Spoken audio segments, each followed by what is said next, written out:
इस शख्स की तस्वीर तो आप देख ही रहे हैं, इसको पहचानते भी हैं।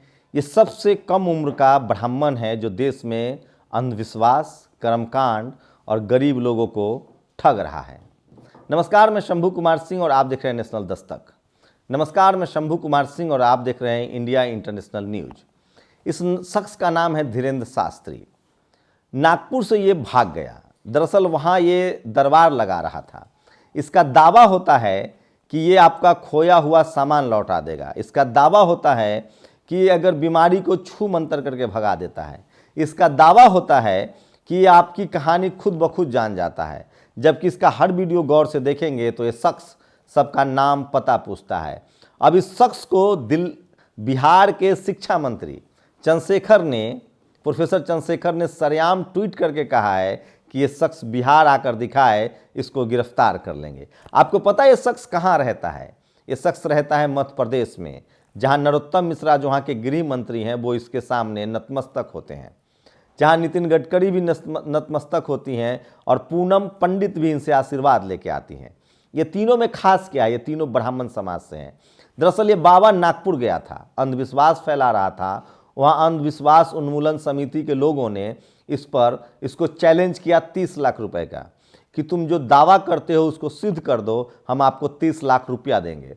लेकिन उसके बाद ये शख्स इस चैलेंज को स्वीकार नहीं करता है। उसके बाद वहाँ एक रेमेडीज एक्ट है अंधविश्वास फैलाने को लेकर, उसमें उन्होंने पुलिस में शिकायत कर दी। पुलिस को मजबूरी में इसके खिलाफ केस दर्ज करना होता। कई लोगों ने जेल पहुँचवाया है, अंधविश्वास रुकवाया है। चूँकि वहाँ भी बीजेपी की सरकार है, लेकिन चूँकि नागपुर की धरती है, दीक्षा भूमि है, बाबा साहेब की धरती है, पुलिस ने इसे समझाया कि यहाँ से रफू चक्कर हो जाओ, दफ़ा हो जाओ, नहीं तो जेल चले जाओगे। अब ये शख्स गाली गलौज कर रहा है। ये शख्स हिंदू धर्म का अपमान बता रहा है, जबकि ये शख्स हिंदू धर्म के नाम पर सिर्फ व्यापार कर रहा है। सोचिए, गरीब, लाचार, बेबस लोग कितनी उम्मीदों से जाते होंगे। आपको लगता है ये शख्स बीमारी ठीक कर देगा? ये शख्स आपका खोया हुआ पर्स ला देगा? अब तुलसीदास दुबे पर जिस शख्स ने सवाल उठाया था, ढोल शूद्र पशु गवार नारी, जातिवाद के खिलाफ जिस शख्स ने बिगुल फूंका था, प्रोफेसर चंद्रशेखर ने कहा कि ये शख्स बिहार आके दिखाए, हम इसको गिरफ्तार कर लेंगे। लेकिन नहीं, ये नरोत्तम मिश्रा के शरण में रहता है। नरोत्तम मिश्रा वही है जिनको प्रधानमंत्री ने सरेआम फटकार लगाई है। वो उसी की पार्टी के हैं, गृह मंत्री हैं। प्रधानमंत्री ने इनको कहा है कि आपको फिल्म पर बयान देना जरूरी है क्या? पठान यही देख रहे थे। दीपिका पादुकोण की जो भगवा बिकनी है उस पर यही प्रतिक्रिया दे रहे थे।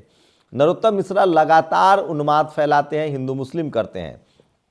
सोचिए, प्रधानमंत्री ने खुद कहा है कि अब कोई भी नेता किसी धर्म विशेष के खिलाफ बयान नहीं देगा, उसमें मुसलमान भी शामिल है। खुद प्रधानमंत्री ने अपने नेताओं को कहा है कि आप लोग मुसलमानों के यहाँ जाइए, उनसे मिलिए।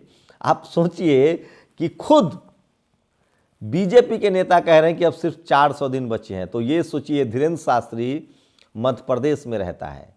सबसे ज़्यादा आसाराम की गिरफ्तारी होनी थी, कहाँ भाग गया था? मध्य प्रदेश। घटना कहाँ की थी? राजस्थान की। सोचिए, तो क्या बीजेपी इन तमाम लोगों को बचाती है? सिंगर को जिस तरह से जमानत मिल गई है, वो बाहर आ गए हैं। राम रहीम को जिस तरह से जमानत मिली, क्या ये 26 साल का धीरेंद्र शास्त्री जो है वो सचमुच धर्म का प्रचार प्रसार कर रहा है, या अंधविश्वास के नाम पर करोड़ों लोगों को बेवकूफ़ बना रहा है, लूट रहा है? क्या आपको सचमुच लगता है कि कोई आदमी आपकी बीमारी ठीक कर सकता है? कोई आदमी खोया हुआ पर्स लौटा सकता है? कोई आदमी सारे दुखों का हल कर सकता है? तो फिर ये अस्पताल क्यों? आपको पता है, इस देश में, इस दुनिया में जब ORS नहीं बना था तब हजारों लोग हैजा से मर जाते थे। आज भी लोग ऐसे कई असाध्य बीमारियां हैं जिससे मर जाते हैं। आज ज़रूरत है विज्ञान की, आज ज़रूरत है अस्पताल की, आज ज़रूरत है हॉस्पिटल की, आज ज़रूरत है डॉक्टर की, आज ज़रूरत है इंजीनियर की। ये रूस, जापान, चीन, अमेरिका, इंग्लैंड, ये सब कैसे डेवलप हुए? सोचिए, शख्स लगातार, इसके एजुकेशन की कोई गारंटी नहीं है कि इसने क्या पढ़ाई की है। ये धर्म का भी काम नहीं कर रहा है, सिर्फ अपनी दुकानदारी कर रहा है, व्यापार कर रहा है। और प्रोफेसर चंद्रशेखर ने कहा है कि ये शख्स बिहार आकर कर्मकांड फैलाए, अंधविश्वास फैलाए, हम इसे गिरफ्तार करेंगे। तो सोचिए, देश जग गया है, अब देश समझने लगा है। और ख़ासकर मैं इस देश की बहुसंख्यक आबादी से, किसानों से अपील करता हूँ कि इस तरह के डपोरसंखी, कर्मकांडी, अंधविश्वासी लोगों के चक्कर से दूर रहें। अपने बच्चों को स्कूल कॉलेज भेजें, विज्ञान बनाएं। धर्म एक आस्था है। आप किस भगवान की पूजा करते हैं, आस्था करते हैं, उससे कोई दिक्कत नहीं है, लेकिन आप विज्ञान, डॉक्टर, अस्पताल, सबकी अपनी अपनी भूमिका है।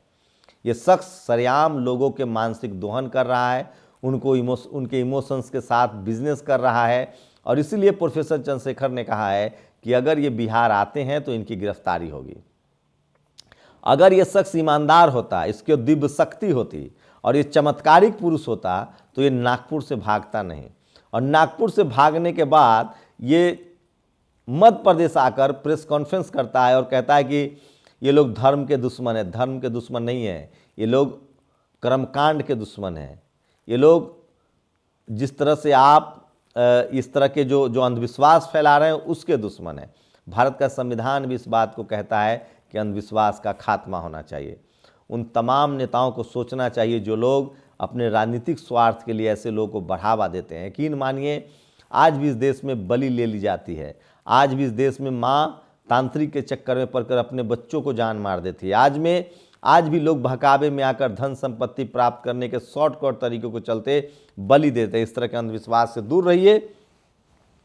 और ये जो धीरेन्द्र शास्त्री नाम का जो शख्स है, इससे साफ है जिस तरह से नागपुर से भागा है, जिस तरह से वहाँ अंधविश्वास उन्मूलन समिति ने इसको चैलेंज किया था। अगर इनमें ताकत है तो ये चैलेंज एक्सेप्ट करें, करके दिखाएं चमत्कार। ये मिट्टी को सोना बनाएं। ये सेना के, अगर ये इनमें इतनी ताकत है, ये भगवान के साक्षात मूर्ति हैं, तो इनको सीमा पर तैनात किया जाए। हमारी देश की सेना बर्फ़ में, बालू में, सर्दी में, गर्मी में सीमा की सुरक्षा करती है। इनको बाबा को सीमा पर लगाया जाए। हमारे कोरोना में इन बाबा से इलाज कराया जाए। इनको डॉक्टर अस्पताल इनके यहाँ भेजा जाए कि अस्पताल में आप बीमारी ठीक कीजिए। अगर हर समस्या का समाधान इनके पास है तो अस्पताल में, देश की सीमा पर इनको इनसे वो करवाया जाए कि आप इस देश की इकोनॉमी को सुधार दीजिए। मैं फिर कह रहा हूँ, ऐसे कर्मकांडियों से सावधान रहिए। और ऐसे लोगों की जगह जेल है जो भारत में अंधविश्वास फैला रहे हैं और लोगों को उसके नाम पर ठग रहे हैं। आप लोग अपनी प्रतिक्रिया जरूर दीजिए। शुक्रिया।